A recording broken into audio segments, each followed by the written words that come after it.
బాగున్నారా? పాప పుట్టింది మా కోడలికి ఫస్ట్ కాన్పు. అవును, మేమందరం బాబు పుడతాడనే అనుకున్నాము. కానీ వాళ్ళ అమ్మకి ఇద్దరు ఆడపిల్లలు కదా, అందుకని ఈమెకు కూడా ఆడపిల్లలే పుట్టింది. నా సాలు పడినట్టయితే మో పిల్లడు పుట్టేవాడు, వాళ్ళ అమ్మ సాలు పడింది కదా, అందుకే ఆడపిల్ల పుట్టింది. ఏం చేద్దాం, ఇక పుట్టిన వాళ్ళతో సర్దుకోవడమే. అమ్మ మీకు ఒక నమస్కారం. ఇలా ఆలోచించే వాళ్ళందరికీ కూడా.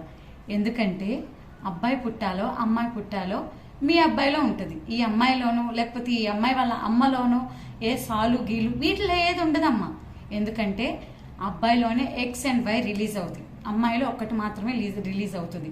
అది తెలిసి కూడా కొంతమంది కావాలని చెప్పి అంటూ ఉంటారు. ఎందుకంటే వేరే వాళ్ళని అనడంలో చాలా సెల్ఫ్ సాటిస్ఫాక్షన్ ఫీల్ అవుతారు, దాంట్లో చాలా వాళ్ళ ఆనందాన్ని ఎత్తుక్కుంటారు. కాబట్టి ఒకవేళ అనాలంటే మీ అబ్బాయిని పక్కగా తీసుకెళ్ళి అనండి, నీ వల్లేరా అబ్బాయి పుట్టలేదు అమ్మాయి పుట్టింది అని చెప్పి 4 పీకి బుద్ధి చెప్పండి మీ అబ్బాయికి.